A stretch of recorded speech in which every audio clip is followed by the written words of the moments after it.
clear through Killarney. Now I'm back to hitching with the wind. But if Mickey Flynn should ever find me, I'll throw me caution all behind me and square off on that son of a bitch again. He cracked open a river too, he beat me Sunday through and through, and so jiggle my unconscious frame. I won me healthy sheriff fights, well lucky son still had me life since Mickey Flynn beat me dumb and lame.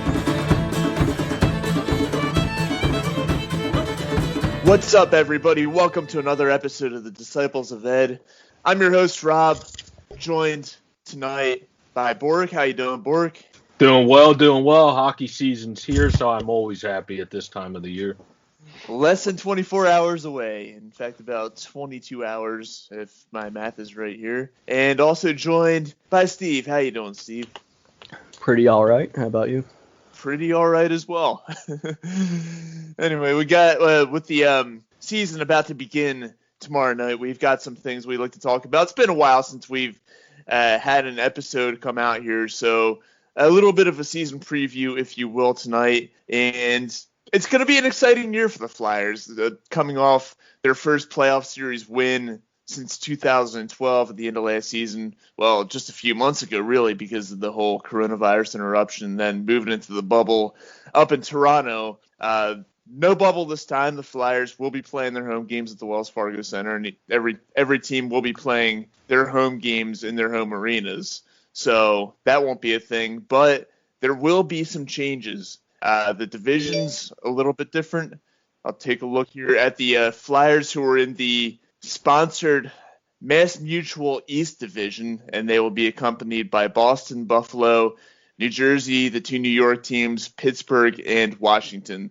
And also, the playoff format is a little bit different, as it'll now be within the division. The top four teams in the division will face each other 1 versus 4, 2 versus 3. And if I'm looking at this correctly, it'll then be reseeded after the second round. So the 1 versus 4, whoever wins that will take on whoever wins the 2 versus 3. And then after that, they'll be reseeded.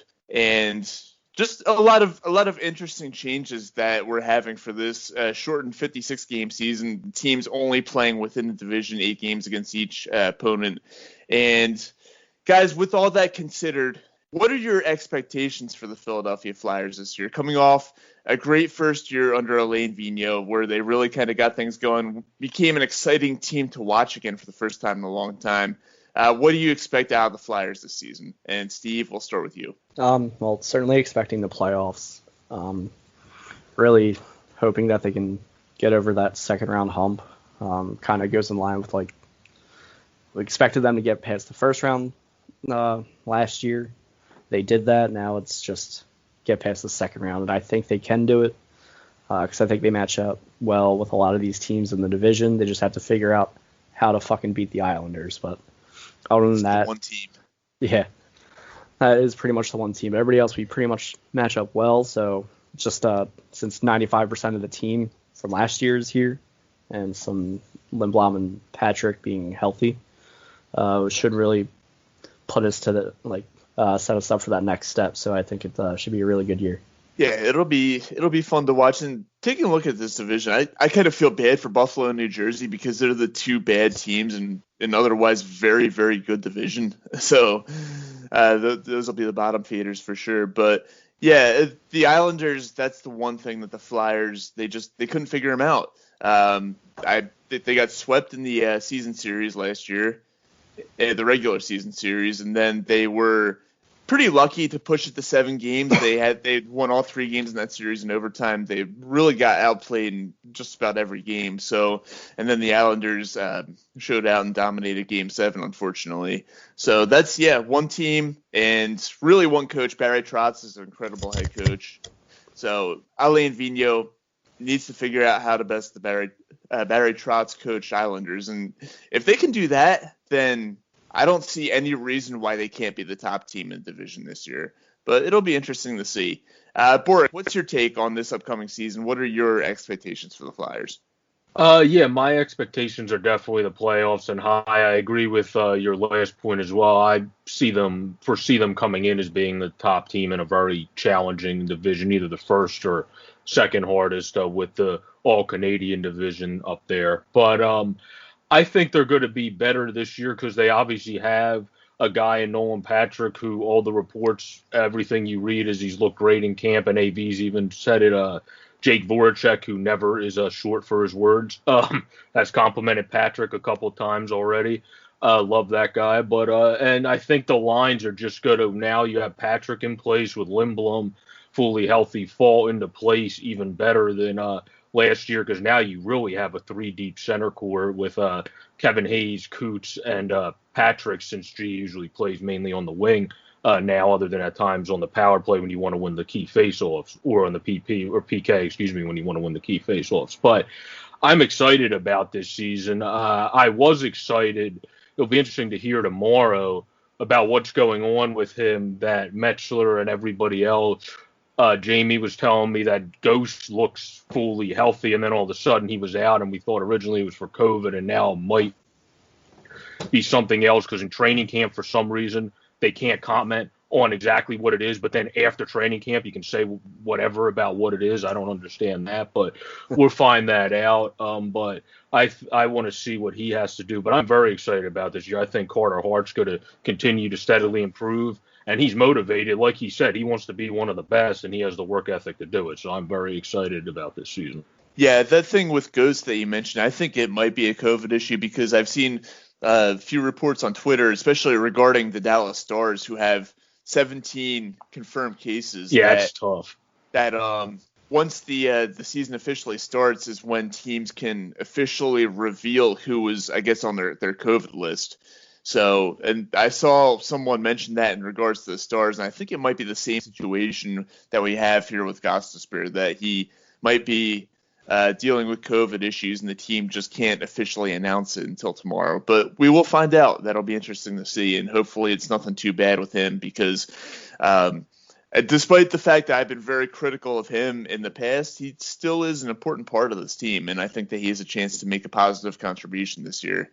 But you mentioned Nolan Patrick returning after missing the entire season last year, and they had a lot of success without him, but judging by what we've heard from AV and what we've heard from guys throughout the locker room, he looks really good. He looks like he's about to make a positive impact this year, and we know the talent that he has. You know, he's the second overall pick, and really high accolades coming along with that. And he hasn't quite shown it consistently throughout the course of his NHL career. Of course, he has dealt with some injuries, and like I just mentioned, he was out the entire season last year. But he really has the potential to be a very, very good player in the NHL. And, Boric, we'll start with you. I'm going to kind of segue into this. Who do you think will be the breakout star for the Flyers this year? Will it be Nolan Patrick, or do you have anybody else in mind?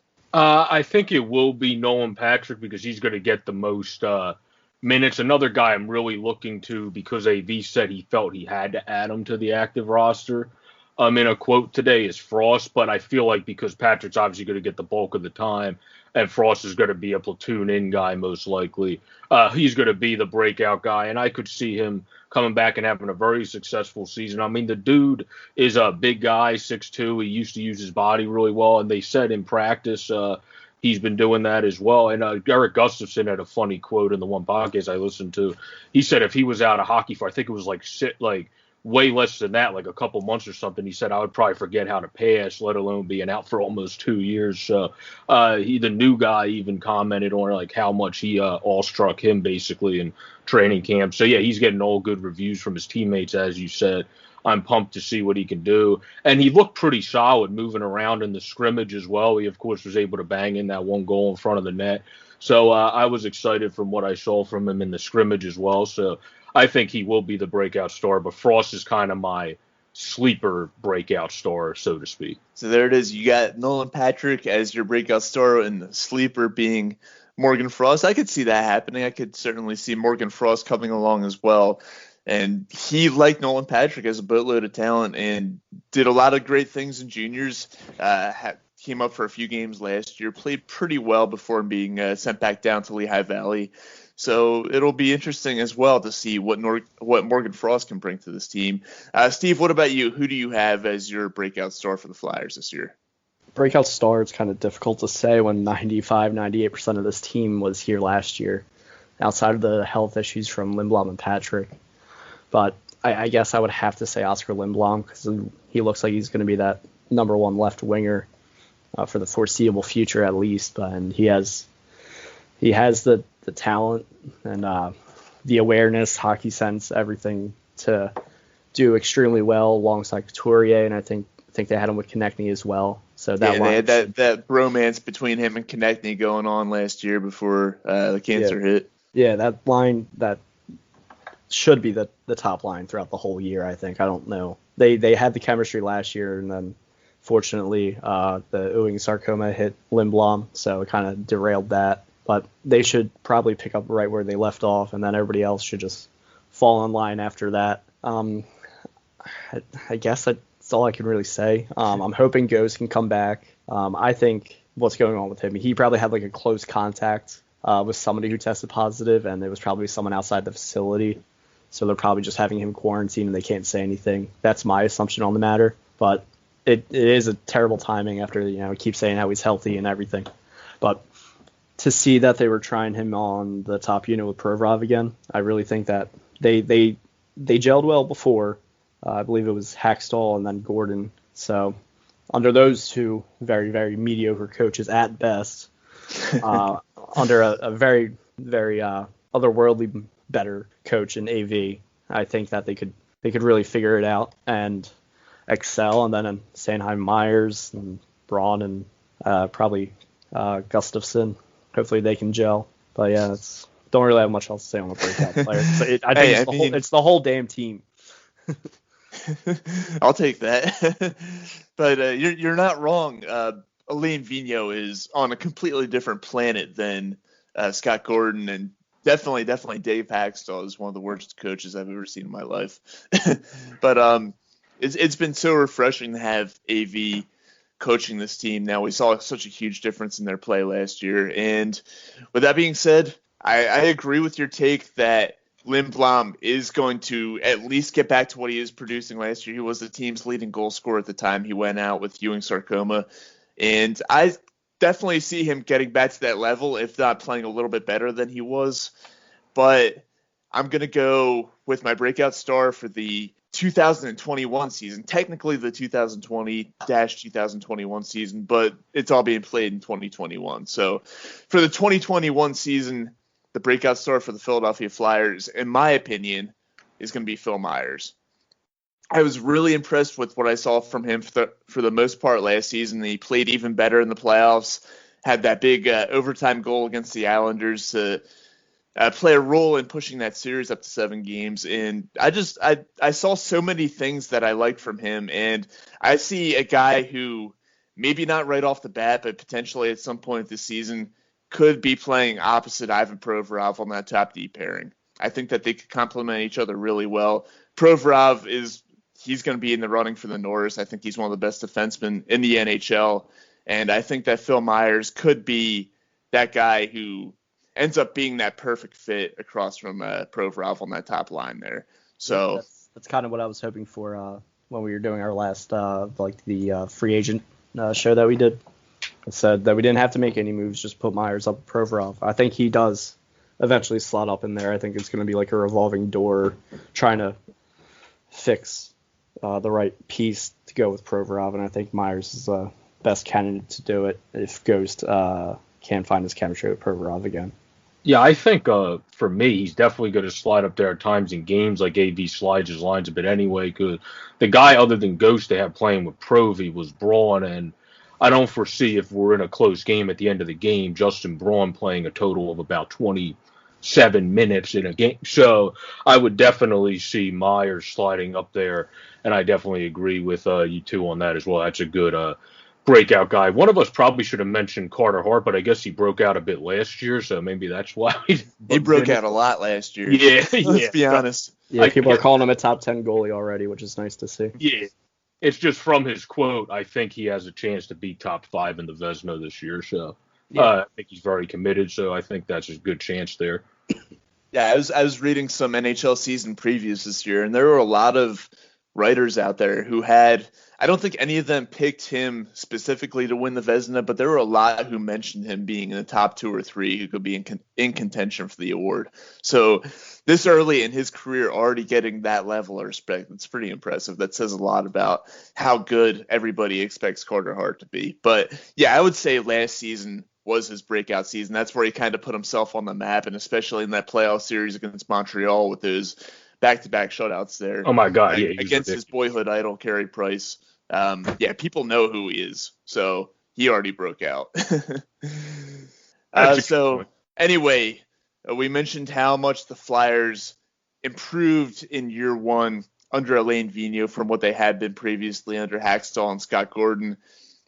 Do you guys see the trend continuing upward in year two? Steve, we'll start with you this time. Do you see any further improvements as adding on to what we saw last year under Alain Vigneault? I mean, I'm sure we will. I say it every year. It seems like, at least for the past 2 years, that this is the best depth that the Flyers have had all around. And I keep saying it every year because we have the same players basically every year, and they just get older and more experienced and just improve upon what could have been foreseen as a weakness.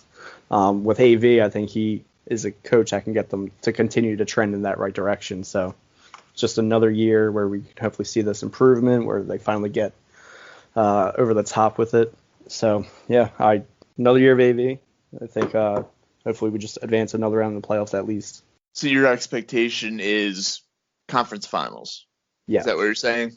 Yeah, and another thing about this year, considering we're playing our division and only our division, we should learn a lot about AV, about what he can do within our division, given that it's his second year, and then the teams that aren't usually in our division, like Boston and Buffalo, I guess. Fuck Buffalo. They're irrelevant. But Boston, really. We kind of handled them last year. Can we keep that going in year two? Fuck Buffalo. Seriously, man.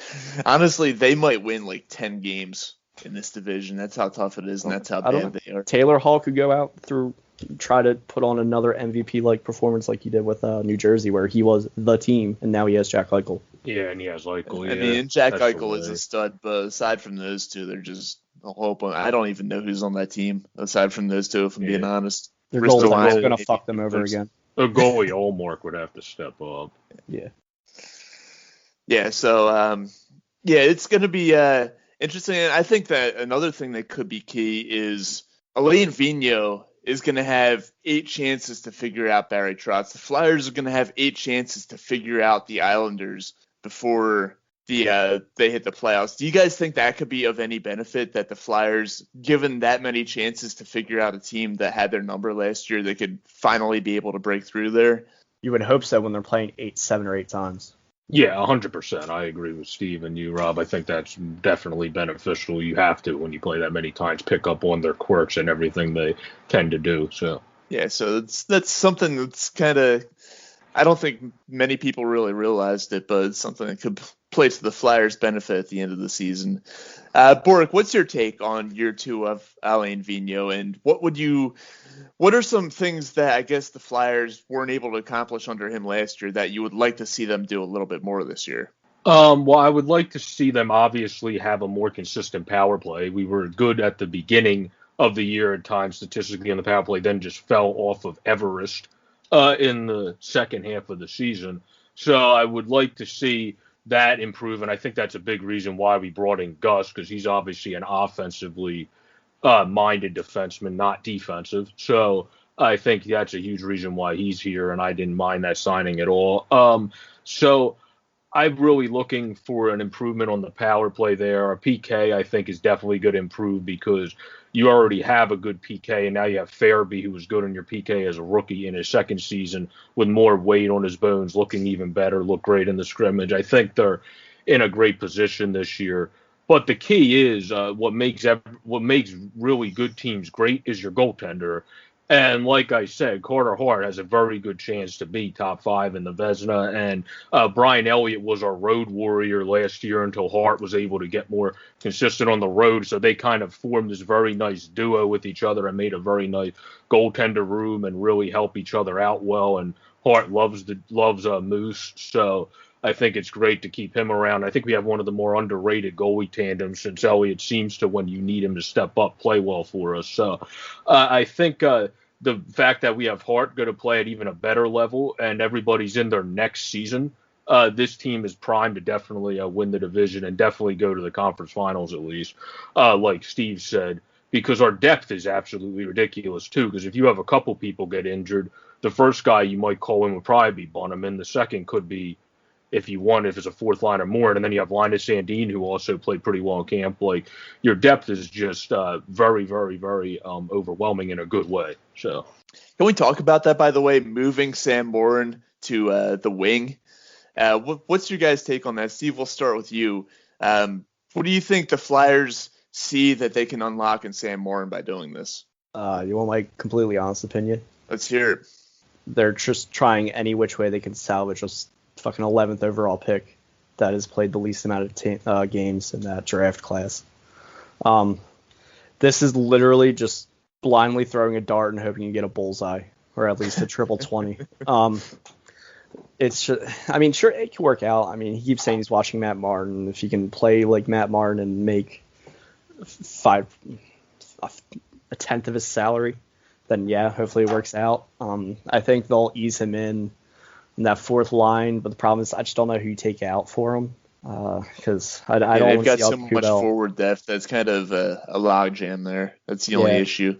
I mean, I know they're saying that Frost is the 13th forward, but I think once the AHL kicks off, barring any injuries on the team, Frost will go down there. Then Morin will probably be our 13th guy.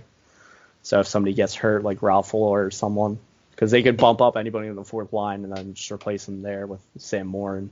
I mean, hey, I'm very pessimistic about this right now, but I mean, I'll go to the optimistic side. Like, say he can be a fraction of Matt Martin at hardly the price. He can maybe change the momentum of a game with a hit, which is something I'm not too keen on these days. I don't think that's real, like truly real anymore. And then, hey, maybe he solidifies the PK a bit when he's there. Hopefully he doesn't make it worse by taking a dumb penalty. Hopefully he doesn't tear his ACL again. And hopefully he could be on that second unit and just be a monster in front of the net. Those are like the most positive things I could look at it. I haven't seen him play. I didn't watch the scrimmage, unfortunately. But I'll see it. When I see it, I'll be able to give you more of an insight of my mind with it. Yeah, it's kind of honestly a shame that it had to come to this because everybody thought that he had such high potential as a defenseman. And obviously the knee injuries came, that kind of slowed him down. And just the Flyers, like you said, I think they're just kind of blindly throwing a dart here and seeing what they can get. And honestly, they're doing something with him that I thought they should have done with Gostisbehere, which is moving to the wing. But we'll see how it works out. Boris, do you have any opinion on this? Yeah, I think it's obviously having that over physicality doesn't always, obviously we saw from our team last year, matter in the regular season to get over the hump. But in the playoffs, we saw Tampa Bay add those physicality players in the Barclay Goodrows of the world, the Colemans of the world during the season to be able to have more of those gritty playoff guys with physicality play, especially Goodrow. So I think that goes away. That goes a long way in those positions, but you just have to see how he can convert to the wing. I know AV talked about it in something I was listening to earlier today where he said, I mean, for now he's basically playing out of position. So, I mean, he looked all right. He looked fine, but you obviously don't want to hit your own players. So the way of the game you want him to play, he's not going to play in a scrimmage. So you have to see how he does it when he plays, either if you have him in the AHL, because I'm 95% sure too Morin has to clear waivers. I don't think he has another. Morin did clear waivers. So he already did clear. Okay, perfect. So then he can play in the AHL if you want him to as well. If you're going to platoon Frost in enough in lineups. That's the key that Steve brought up. I don't think you're going to have Morgan Frost up here just to sit on his hands and watch other people. So that's the key there, what AV wants to do with Frost, because he said basically for now he thinks he should be with the team. So we'll have to see what that becomes in a couple weeks when the AHL kicks off. But I'm excited to see what Morgan can do. I feel bad for the kid. I mean, so many injuries. Hopefully something can come of it, but I'm optimistic that he can at least become something. I don't know if it'll end up actually being as a forward, though. It could end up being, as they talked on the One Flyers Talk podcast I listened to, potentially back to defenseman, in the future if he develops more healthy. Because I feel like he has a better chance to stay healthy at the wing position as well, because you're not going to be as much pounding people along the boards behind the net like you would as much as a defenseman. I have one final thought on this Sam Morin thing. This has only worked once. Brent Burns. I don't think. And Buffalo. Dustin Buffalo. Bufflin did it, but he was not as successful as So Burns. a guy that did it all right. I'm pretty sure he quickly went back to defense. Like a guy that did like, all right at a bottom six recently was Mark Pysyk, who now is on what's its freak. I can't remember. The Panthers played a whole fourth line of defensemen. Oh no! I know, but he's still. When you look at him, he's still listed. I think he actually played well, though. I'm saying out of their defense, like he played well in the wing and potted a couple goals. He was more surprising how he played down there, where they're still talking about using him in Dallas. That's where he went. That's right, as a potential winger, especially with some of their injuries coming in to start. So I mean, I think he did all bottom six guy, but yeah, he's no Bufflin or Brett Burns. Those are definitely the two best examples. Ghost definitely is a guy, though, Rob, that's an interesting thing to bring up. Maybe if he were to not work out more at defense again, that's definitely something you could try. Yeah, I would never do that. I just don't see that. I understand your thought process, but I just don't agree with it. These guys I think we had a mentioning, few discussions on this last season, or in the past couple of seasons at least.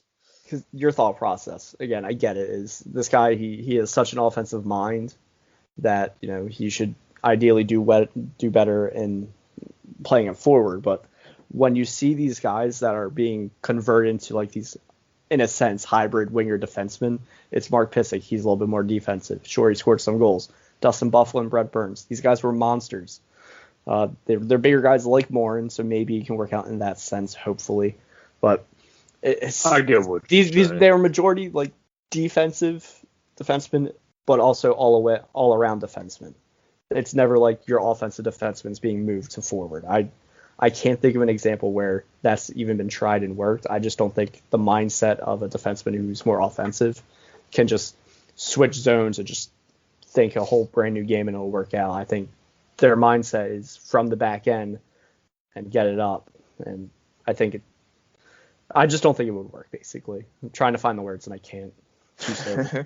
Yeah, well, my whole reasoning for that thought process was at least last season, and for the most part of the season before that, he was pretty much a defensive liability, and he had his moments where he played well defensively in the playoffs, but just I thought, at least in my opinion, more often than not, a defensive liability. And with the offensive skills that he has, maybe a move to the wing could be in the cards. But I do believe that you have a valid point there. That's a completely different mindset to have from being an offensive defenseman and being a winger. So maybe not as easy a transition as I had envisioned when I was kind of taking out my frustrations on him a little bit. But yeah, it'll be interesting to see what they do with Morin in that situation, because he's got the size to be a good physical forward, but what else does he have? I don't really know much, honestly, about his offensive skill. So it'll be that's pretty much what he's going to be called up for, those games where they need the physicality. Maybe they need a fight or two or something like that. We all know that he can fight. We've seen the videos of that. Yeah. So one of the Chara the first chance he gets. I'm sorry? He'll take on Chara the first chance he gets against Washington. Yeah, that'll be interesting. The two tallest guys in all of the NHL. So another one of the changes that we've had to this season, and we talked about it a little bit before, but the modified schedule being 56 games against the 8 division opponents, who in the Mass Mutual East Division for the Flyers, once again, will be Boston, Buffalo, New Jersey, both New York teams, Pittsburgh, and Washington. What are your guys' takes just on these opponents? And Steve, we'll start with you. Just we've already talked about it a little bit, but How does this new set of opponents and the 56 game schedule with playing each opponent eight times, does that pique your interest in any way? I'm gonna get sick of playing these teams. I like playing other teams. I like to see the other players in the league. So I need to get NHL TV so I can watch these other teams. But I'm gonna get sick of it because the way they're doing like the back-to-backs in a sense, it's just gonna be annoying. Hey, look, it's Boston, and then look, it's Boston again, and then look, it's Pittsburgh, and Pittsburgh again. And then we're in not going to February when they get kind any of of change Columbus. it up, We're not going to get any of Nashville, Tampa, Florida, Detroit. we can't trounce Detroit one time a year. I know, right? But other than that, if you look at the schedule, I think it's February is when we actually they kind of spread it out where you play 3 different teams in a row. That's when we're getting COVID. That's when COVID is going to hit the league, and then we'll figure it out then, I guess. Of course, the Flyers will get COVID when they go out to Lake Tahoe. I'm not necessarily saying the Flyers. I was just looking at their schedule, but I just think when this schedule breaks up for whatever team, and they're going, say, hypothetically the Flyers. The Flyers are home, then they go to New York, and then all of a sudden they go to Boston. It's going to be like that sort of travel where somehow COVID's going to hit someone somewhere, and then the NHL evaluates what they're going to do in that situation. Yeah, fingers crossed that they don't have to deal with it too much. We already got a big situation down there in Dallas with the 17 players and them having to move their opening game back. Hopefully that's all that the NHL has to deal with in that regard, and at least in terms of canceling or rescheduling games. But we'll see. I mean, other leagues have gotten through it more or less unscathed so far, so hopefully the NHL can have some success at getting through it. But talking about the playing each division opponent 8 times, it kind of reminds me of what it used to be like back before the they moved to the 4 division format that they've been in for the past few seasons. Back when the Flyers were in the old Atlantic division, they would play the other 4 teams in that division 7 or 8 times each season. But that's still, because it was only a 5-team division, that still left them with enough games to play the other 3 divisions. So it wasn't like they're just playing every single team in their division and nobody else. But it'll be interesting to see this year. I'm kind of with you, though. I'm going to get sick of seeing the same opponent all the time.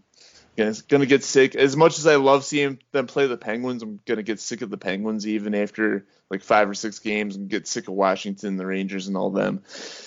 Boric, what's your take on this new schedule here? Anything that piques your interest about it? I think because they organize the divisions to be a little bit more, obviously, a little bit more regional than the other divisions, moving some teams around, they might have a little bit better success than the NBA's having right now, which has already had, I think, since they had to cancel the games today, now 7 it's been total postponed games.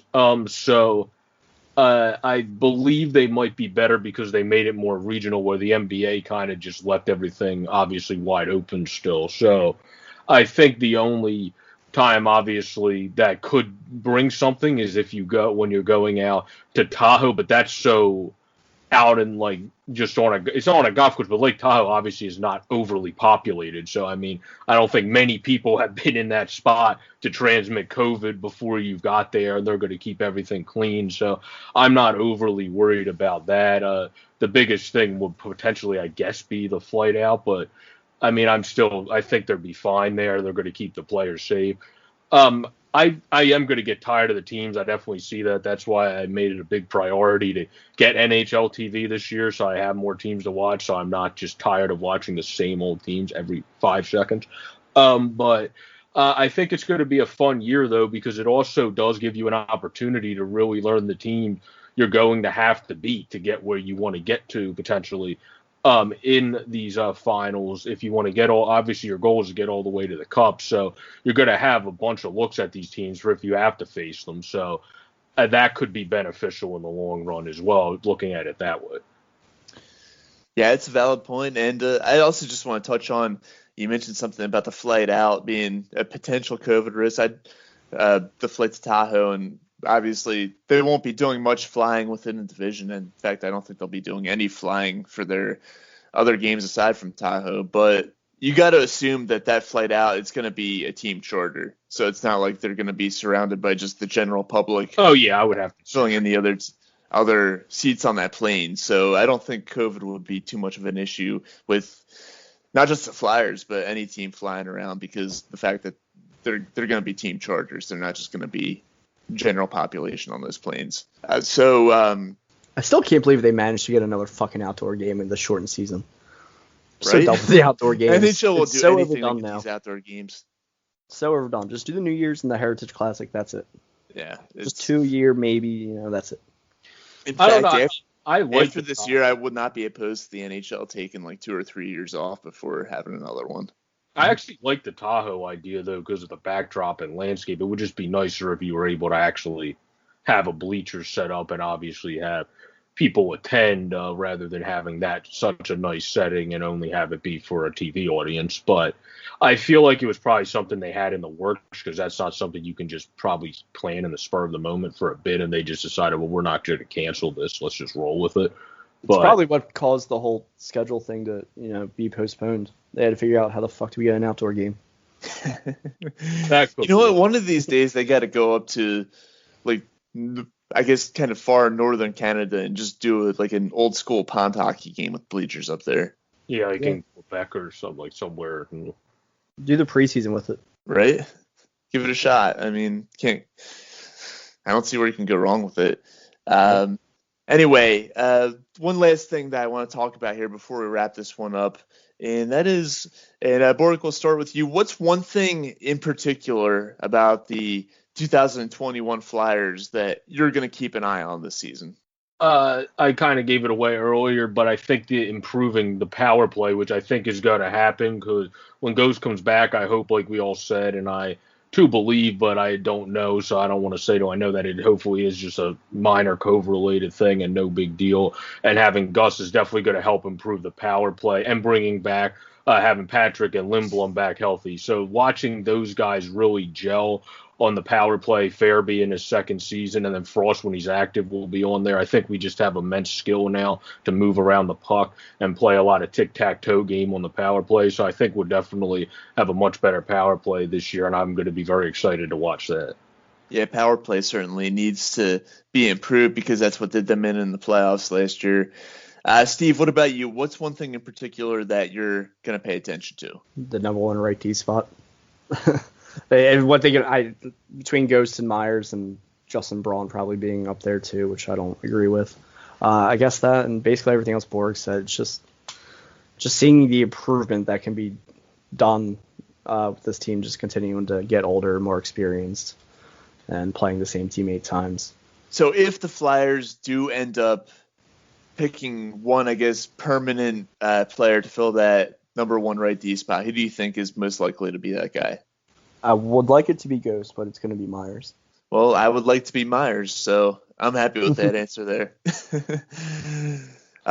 One thing for me, and maybe, that's probably not as important as what you guys brought up, but I want to pay attention to what Giroux was able to do this year. And we've seen him regress over the past couple seasons after he had that 100-point season back in 2018. I just want to see, is there a significant decline this year? Is it maybe something that kind of trends on like a steady decline, or can he bounce back a little bit? Getting up there in age, he's, I believe, 33 now, so not getting any younger. Whatever he had left in his step is, I mean, he's obviously lost a step or two, and I want to see if he has a very significant drop off this year. Just put him in the left side of the power play and bring Ghost back on the top unit. There, boom. More points. Yeah, I think he's actually, because of the guys we have back, setting up having more playmakers in with Lindblom and Patrick, he'll be able to slide lines a bit too and play with everybody. I feel like he might have a bounce back year, because he went from 102 to 85 points, which we knew Claude Giroux wasn't going to stay steady at 102. That would have been amazing if he did. And by the way, 85 points is still a pretty damn. That's still a hell of a season. Yeah, where 53 in a 69 game stretch is not bad. It's just you expect a little bit more from Giroux, but I feel like he'll have a bounce back year in a 56 game stretch because I feel like less games, obviously, for the guys that are getting a little bit older will probably be beneficial, even in a quicker stretch, because G did talk about his conditioning and how he kind of has adjusted it with aging, and I think that will probably be beneficial to him in my presumption, at least. Yeah, we can hope for the best there. Anyway, once again, the Flyers opening their season tomorrow night. It's finally here. I mean, the wait obviously wasn't as long because of the COVID situation and the delayed playoffs last season, but we got Flyers regular season hockey less than 24 hours away. Be excited. You should be excited. The Flyers are going to be a very good team this year, and we look forward to being with you throughout the course of the season, giving our reactions on everything that's going on. Do you guys have any final thoughts you want to throw in before we wrap up this episode here? All I have is I'm just pumped for the season and go Flyers. Like Rob said, we're going to have a hell of a season, and Carter Hart is going to be in contention for the Vezina, like we said. And I think Patrick's going to have a hell of a bounce-back season, and this is going to be a great year. Steve, you got anything? I'm just sitting here waiting for 5:30. Are you literally just going to sit there and stare at your television until the game starts? I still have some shit to do around my new apartment, but more or less will be doing that, though. Yeah, man. Well, pacing around at that point. Yeah, I think I probably will be as well, because I might start pacing around now, man. I'm that amped up for it.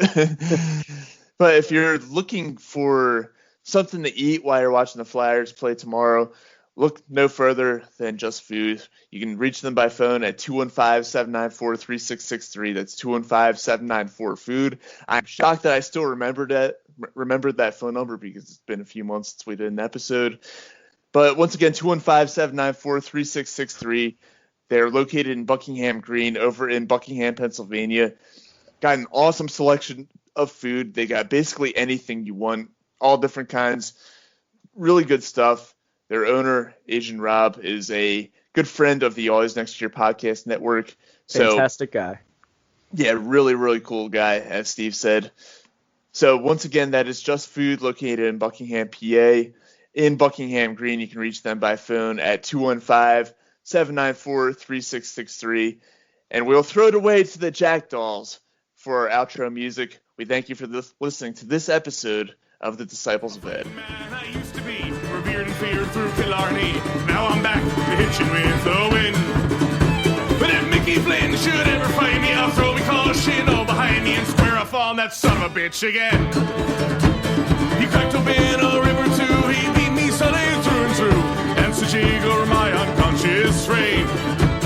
I won me healthy sheriff fights, my lucky son still had me life since Mickey Flynn beat me dumb and lame.